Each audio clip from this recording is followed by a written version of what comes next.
नमस्ते दोस्तों, मैं डॉक्टर धीरज भत्ते, हिंदी विभाग प्रमुख, संजीवनी महाविद्यालय चापोली। आज के इस ऑनलाइन ताशिका में आप सभी का हार्दिक स्वागत है। बीए द्वितीय वर्ष के ऐच्छिक हिंदी पाठ्यक्रम के अंतर्गत प्रश्न पत्र क्रमांक 6 निबंध तथा कथ्योत्तर गद्य में आज हम मुंशी प्रेमचंद की एक रचना जीवन में साहित्य का स्थान, तो इसकी चर्चा करने वाले हैं। सर्वप्रथम इस रचना को देखने से पहले प्रेमचंद का परिचय हम देखेंगे। उसके बाद जीवन में साहित्य का स्थान, तो इस रचना को देखेंगे। प्रेमचंद का जन्म उत्तर प्रदेश के वाराणसी जिले के लमही नामक गांव में 31 जुलाई 1880 को एक कायस्थ परिवार में हुआ था। उनके माता का नाम आनंदी देवी तथा पिता का नाम मुंशी अजायब राय था, जो लमही में डाक मुंशी थे। प्रेमचंद का वास्तविक नाम धनपात्राय श्रीवास्तव था। आरंभिक जो लेखन प्रेमचंद ने किया है वह नवाब राय के नाम से जाने जाते हैं। आरंभिक शिक्षा फारसी में हुई। प्रेमचंद का प्रारंभिक जीवन बहुत ही संघर्षमय रहा है। उनका पहला विवाह 15 साल की अवस्था में हुआ था।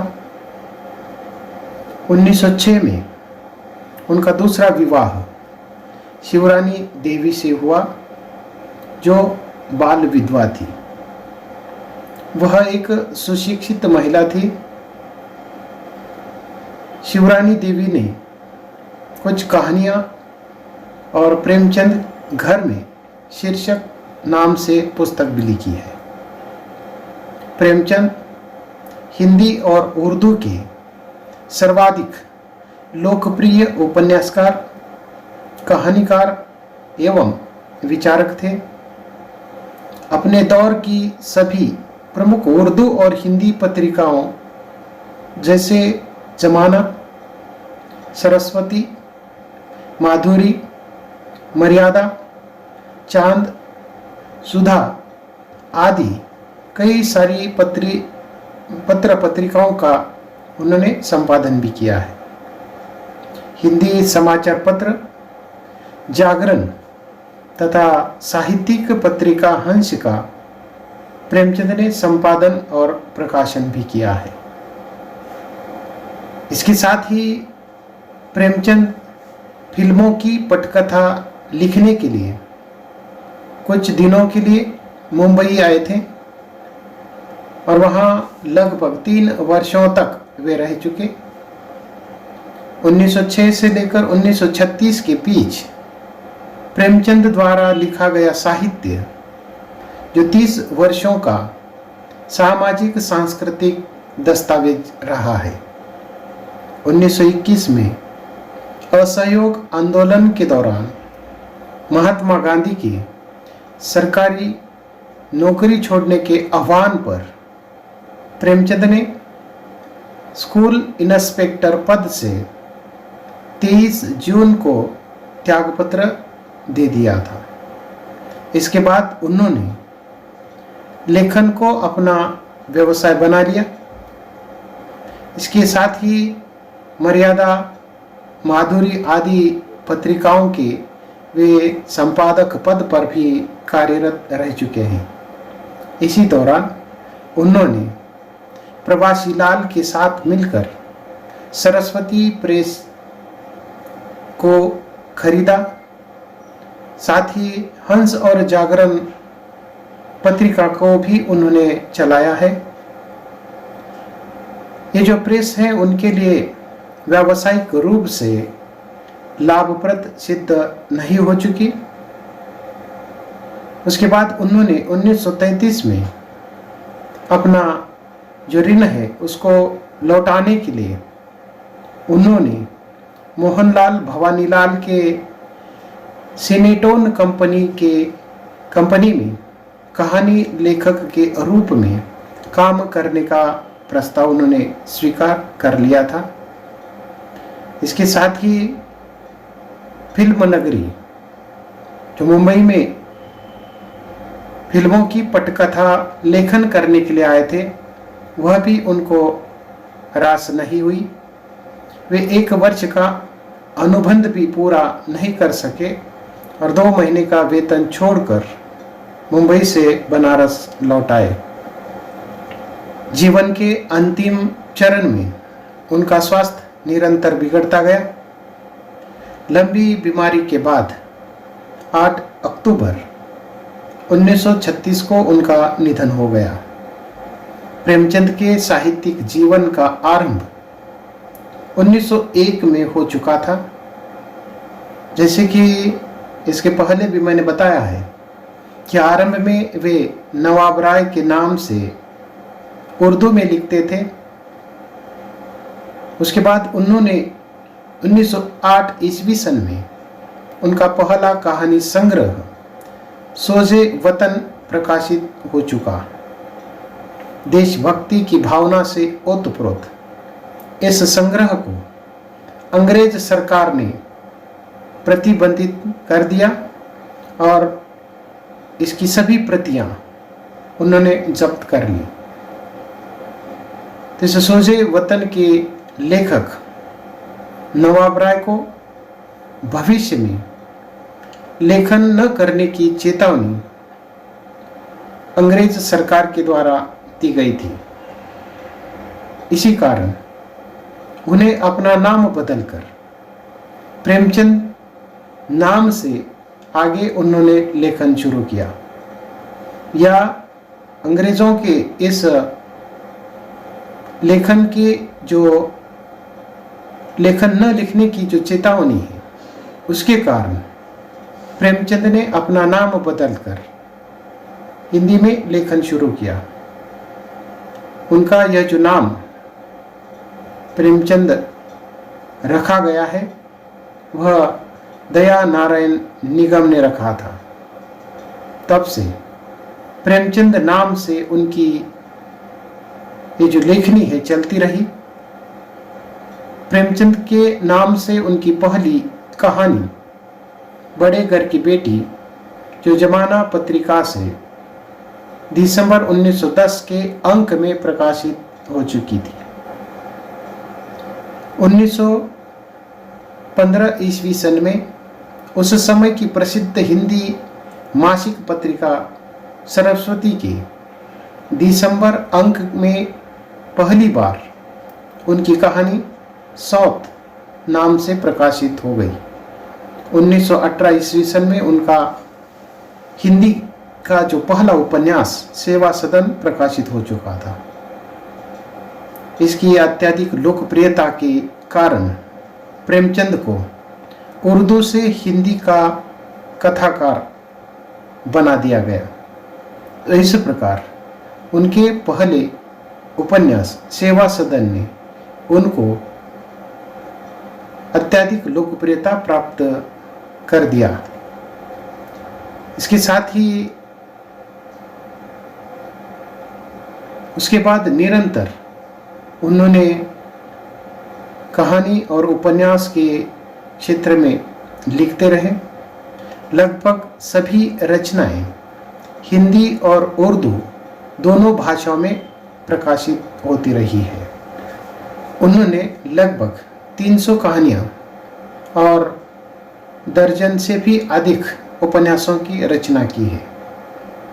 1921 में असहयोग आंदोलन के दौरान सरकारी नौकरी से त्यागपत्र देने के बाद वे पूरी तरह से साहित्य सृजन में लगे रहे।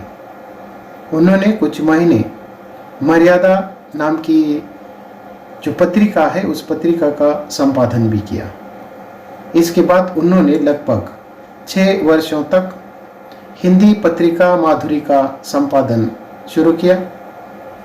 1922 में उन्होंने बेदखली की समस्या पर आधारित प्रेमाश्रय उपन्यास का प्रकाशन किया, वह भी बहुत चर्चित रहा है। 1925 ईस्वी सन में उन्होंने रंगभूमि नामक एक विशालकाय उपन्यास का लेखन किया, जिसके लिए उन्हें मंगला प्रसाद पारितोषिक भी प्राप्त हो चुका है। 1926-27 के दौरान उन्होंने महादेवी वर्मा द्वारा संपादित हिंदी मासिक पत्रिका चांद के लिए धारावाहिक उपन्यास के रूप में निर्मला की रचना की। इसके बाद उन्होंने कायाकल्प, गबन, कर्मभूमि और गोदान की रचना की। उन्होंने 1930 में बनारस से अपनी मासिक पत्रिका हंस का प्रकाशन शुरू किया। 1932 में उन्होंने हिंदी साप्ताहिक पत्र जागरण का प्रकाशन भी आरंभ किया। लखनऊ में 1936 में अखिल भारतीय प्रगतिशील लेखक संघ के सम्मेलन की अध्यक्षता प्रेमचंद ने की है। मोहन दयाराम भावनानी की अजंता सिनेटोन कंपनी में कथा लेखक की जो नौकरी है प्रेमचंद ने की है। 1934 में प्रदर्शित फिल्म मजदूर की कहानी प्रेमचंद ने ही लिखी थी। 1920 से 1936 तक प्रेमचंद लगभग 10 या अधिक कहानियां प्रतिवर्ष लिखते रहे हैं। मरणोपरांत उनकी कहानियां मानसरोवर के 8 खंडों में प्रकाशित हो चुकी है। उपन्यास और कहानी के अतिरिक्त वैचारिक निबंध, संपादकीय पत्र के रूप में भी उनका विपुल मात्रा में लेखन उपलब्ध है। असरारे मुआदिब, देवस्थान रहस्यनाम, हम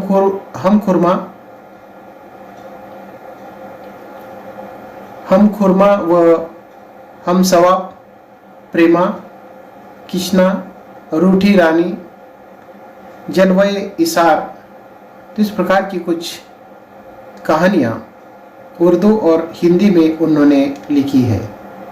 सेवा सदन 1918 में उनका ये पहला उपन्यास रहा है। मूल रूप से उन्होंने बाज़ारे हुस्न नाम से पहले इस उपन्यास का उर्दू में लेखन किया था, लेकिन इसका हिंदी रूप सेवा सदन पहले प्रकाशित हो चुका है। प्रेमाश्रम ये जो उपन्यास है 1922 में उन्होंने लिखा है। ये किसान जीवन पर उनका पहला उपन्यास रहा है। रंगभूमि 1925 का लिखा हुआ उपन्यास, जिसके अंतर्गत उन्होंने एक अंधे भिखारी सूरदास को कथा का नायक बनाकर हिंदी कथा साहित्य में क्रांतिकारी बदलाव का सूत्रपात उन्होंने किया है। 1925 में उनका एक महत्वपूर्ण उपन्यास निर्मला, जो अनमेल विवाह की समस्या को रेखांकित करने वाला उपन्यास रहा है। 1926 में कायाकल्प और अहंकार जैसे महत्वपूर्ण उपन्यासों की रचना एक साथ उन्होंने की है। 1927 में प्रतिज्ञा उपन्यास की रचना उन्होंने की है। इस उपन्यास में विधवा जीवन तथा उसकी समस्याओं को रेखांकित किया गया है। उनका एक चर्चित उपन्यास 1928 में जो गबन के नाम से प्रकाशित हो चुका है। इस उपन्यास की कथा रामनाथ तथा उसकी पत्नी जालपा के दाम्पत्य जीवन, रामनाथ द्वारा सरकारी दफ्तर में गबन, जालपा का उभरता व्यक्तित्व इत्यादि घटनाओं के इर्द गिर्द ये उपन्यास घूमता हुआ दिखाई देता है।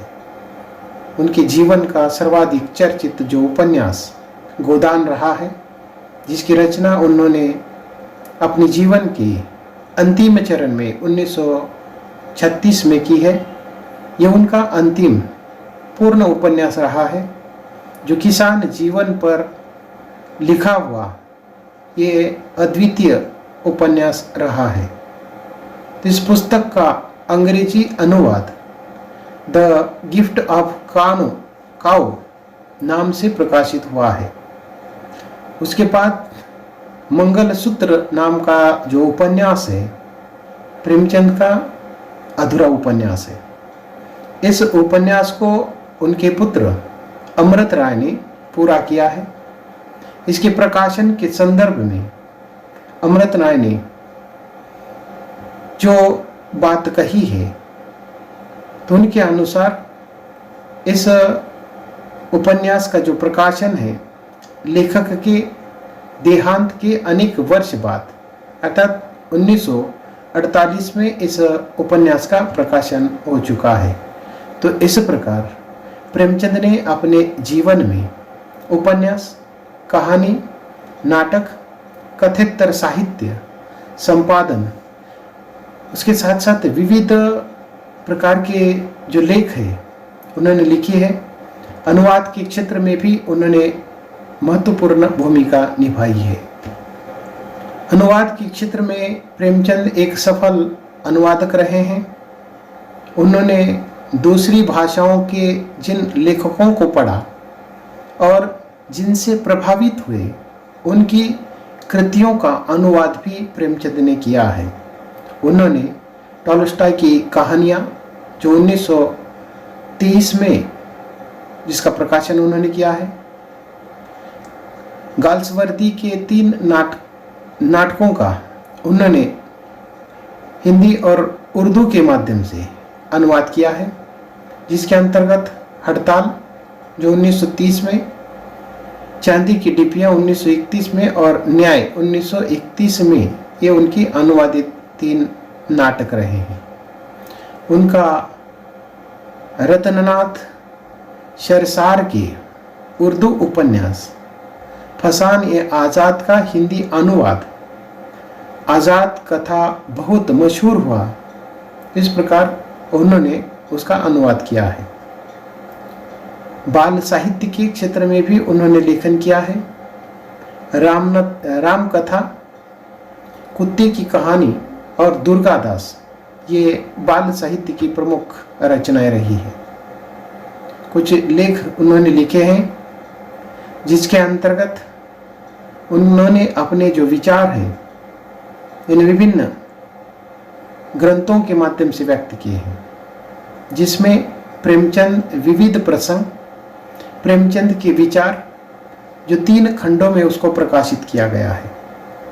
संपादन के क्षेत्र में हमने इसके पूर्व भी चर्चा की है कि प्रेमचंद ने जागरण नामक समाचार पत्र का संपादन किया है। हंस नामक मासिक साहित्यिक पत्रिका का भी उन्होंने संपादन किया है। उन्होंने सरस्वती प्रेस को भी चलाया है। वे उर्दू की पत्रिका जमाना में नवाब राय के नाम से लिखते थे, उसका भी उल्लेख हमने इसके पूर्व किया है। प्रेमचंद का ये जो समग्र साहित्य है, उस साहित्यिक विशेषता को लेकर मन्नू भंडारी प्रेमचंद के विषय में लिखती है कि साहित्य के प्रति और साहित्य के हर दृष्टि के प्रति, यानी चाहे राजनीतिक हो, सामाजिक, पारिवारिक, सभी को उन्होंने जिस तरह अपनी रचनाओं में समेटा और खास करके एक आम आदमी को, एक किसान को, एक आम दलित वर्ग के लोगों को वह अपने आप में एक उदाहरण था। साहित्य में दलित विमर्श की शुरुआत शायद प्रेमचंद की रचनाओं से हुई है। तो इस प्रकार मन्नू भंडारी के अनुसार प्रेमचंद का जो समग्र साहित्य है, चाहे वो राजनीतिक हो, सामाजिक हो या पारिवारिक हो, अर्थात उसके अंतर्गत विभिन्न प्रकार के जो चरित्र है, उन चरित्रों को उन्होंने चित्रित किया है, जिसमें किसान है या एक आम दलित वर्ग का भी व्यक्ति रहा है। इतना ही नहीं तो मनु भंडारी के अनुसार हिंदी साहित्य में दलित विमर्श की जो शुरुआत है वह प्रेमचंद की रचनाओं से ही हुई है। इसके साथ ही प्रेमचंद का ये जो साहित्य है या उसकी साहित्यिक वैचारिक यात्रा आदर्श से यथार्थवाद की ओर उन्मुक्त होती है। तो उस उदाहरण के तौर पर हम सेवा सदन को देख सकते हैं। सेवा सदन के दौर में यथार्थवादी समस्याओं को उन्होंने चित्रित कर एक आदर्श समाधान उस उपन्यास के माध्यम से निकाला है। 1936 तक आते आते महाजनी सभ्यता, गोदान और कफन जैसी रचनाओं के माध्यम से उन्होंने अधिक यथार्थपरक ये जो विचारधारा है होती हुई दिखाई देती है, किंतु उसमें उन्होंने उसका जो समाधान है वह नहीं सुझाया है। प्रेमचंद ने अपनी विचारधारा को आदर्शोन्मुख यथार्थवादी कहा है। इसके साथ ही प्रेमचंद स्वाधीनता संग्राम के सबसे बड़े कथाकार हैं। इस अर्थ में उन्हें राष्ट्रवादी भी कहा जा सकता है। प्रेमचंद मानवतावादी थे और मार्क्सवादी भी थे। प्रगतिवादी विचारधारा उन्हें प्रेमाश्रम के दौर से ही आकर्षित कर रही थी। प्रेमचंद ने 1936 में प्रगतिशील लेखक संघ के पहले सम्मेलन के सभापति के रूप में उन्होंने अपने विचारों को संबोधित किया था। उनका जो ये भाषण था उस समय का प्रगतिशील आंदोलन के घोषणा पत्र का आधार बना। इस अर्थ में प्रेमचंद निश्चित रूप से हिंदी के पहले प्रगतिशील लेखक कहे जा सकते हैं। प्रेमचंद की परंपरा को आगे बढ़ाने की महत्वपूर्ण भूमिका अनेक रचनाकारों ने, लेखकों ने निभाई है। उनके नामों का उल्लेख करते हुए रामविलास शर्मा ने प्रेमचंद और उनका युग इस पुस्तक में लिखते हैं कि प्रेमचंद की परंपरा को आगे बढ़ाने का जो काम है निराला ने अपने कुछ उपन्यास और कहानियों के माध्यम से किया है।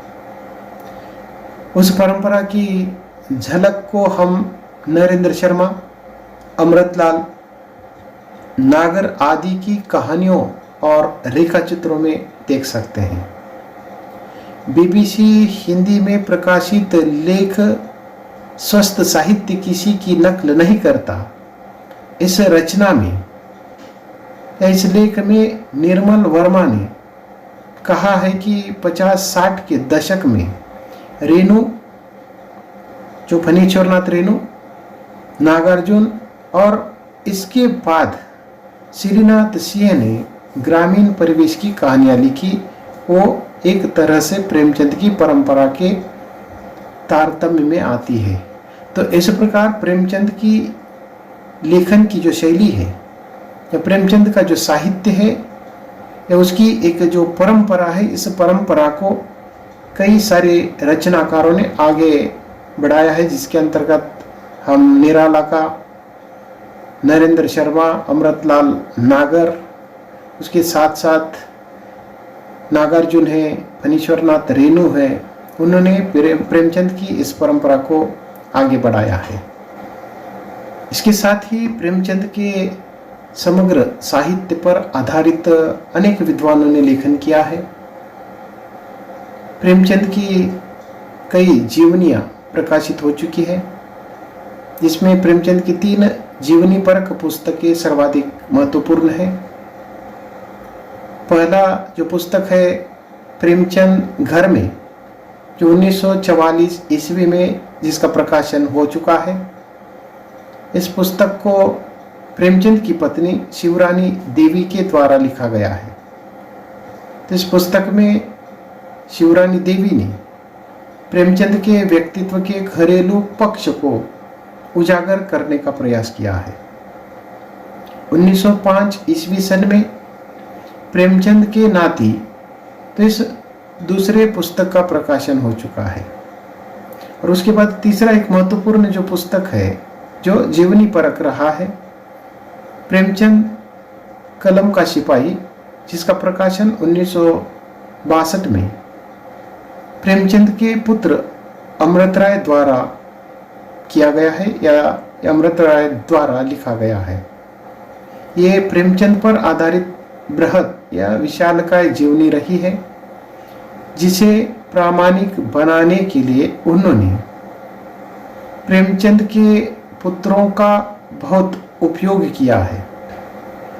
कलम का मजदूर प्रेमचंद, ये भी एक महत्वपूर्ण जीवनी परक पुस्तक है। 1964 ईस्वी में इसका प्रकाशन हो चुका है। और इस कृति की जो भूमिका है, रामविलास शर्मा के अनुसार 1962 में इसको लिखा गया है, किंतु इसका प्रकाशन उसके बाद में हो चुका है।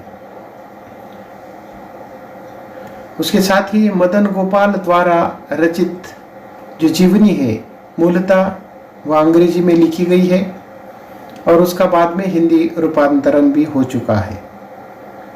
प्रेमचंद के परिवार के बाहर के व्यक्ति द्वारा रचित जीवनी जो प्रेमचंद संबंधित तथ्यों को अधिक तटस्थ रूप से मूल्यांकन करती है। तो इस प्रकार प्रेमचंद के जीवनी पर या प्रेमचंद के जीवन पर आधारित उनके परिवार के और उनके परिवार के बाहर के कई सारे व्यक्तियों ने लेखन किया है, जिसके माध्यम से प्रेमचंद का जो जीवन है, प्रेमचंद के जीवन की जो विशेषता है, वह हमारे सामने उपस्थित होती है। आलोचनात्मक पुस्तकों के अंतर्गत भी हम देखते हैं कि रामविलास शर्मा ने प्रेमचंद और उनका युग में प्रेमचंद के जीवन तथा उनके साहित्य का आलोचनात्मक मूल्यांकन किया है। प्रेमचंद पर हुए नए अध्ययनों में कमल किशोर गोयनका और धर्मवीर का जो नाम है वह उल्लेखनीय रहा है। कमल किशोर गोयनका ने प्रेमचंद का जो अप्राप्य साहित्य है, जो साहित्य प्राप्त नहीं है, उसको 2 भागों में और प्रेमचंद विश्वकोश नाम से उसको 2 भागों में उसका संपादन किया है। डॉक्टर धर्मवीर ने दलित दृष्टि से प्रेमचंद का जो साहित्य है उसका मूल्यांकन करते हुए प्रेमचंद जैसे कि सामंत का मुंशी और प्रेमचंद की नीली आंखें नाम से उन्होंने पुस्तक लिखी है। प्रेमचंद और सिनेमा का भी बहुत नज़दीकी संबंध रहा है। प्रेमचंद हिंदी सिनेमा के सबसे अधिक लोकप्रिय साहित्यकारों में से एक रहे हैं। सत्यजीत राय ने उनकी 2 कहानियों पर यादगार फिल्में बनाई हैं, जिसके अंतर्गत 1977 में शतरंज के खिलाड़ी और 1981 में सदगति नाम की फिल्म बनाई गई है। उनके देहांत के 2 वर्ष बाद सुब्रमण्यम ने 1938 में सेवा सदन उपन्यास पर एक फिल्म बनाई, जिसमें सुभा लक्ष्मी ने उसकी मुख्य भूमिका निभाई थी। 1977 में मृणाल सेन ने प्रेमचंद की कहानी कफन पर आधारित ओका उरी कथा नाम से एक तेलुगु फिल्म बनाई, जिसको सर्वश्रेष्ठ तेलुगु फिल्म का राष्ट्रीय पुरस्कार भी प्राप्त हो चुका था। 1936 में गोदान और 1967 में गबन नामक उपन्यास पर लोकप्रिय फिल्में बन चुकी है। 1980 में उनके उपन्यास पर बना टीवी का जो धारावाहिक निर्मला भी बहुत ही लोकप्रिय हो चुका था। तो इस प्रकार प्रेमचंद और सिनेमा का बहुत नज़दीकी संबंध रहा है। प्रेमचंद के साहित्यिक जो रचना है, विशेषकर उनके चर्चित उपन्यास और कुछ महत्वपूर्ण जो कहानियां हैं उस पर फिल्म बनी है। निर्मला जैसे उपन्यास पर टीवी धारावाहिक भी बन चुका है। तो इस प्रकार प्रेमचंद का जो व्यक्तित्व है, एक कहानीकार, उपन्यासकार, नाटककार, निबंधकार, अनुवादक, जीवन चित्रकार, संपादक एवं हास्य व्यंग्यकार के रूप में जाने जाते हैं। जैसे कि हम जानते हैं कि वास्तविक जो नाम है वह धनपत राय रहा है।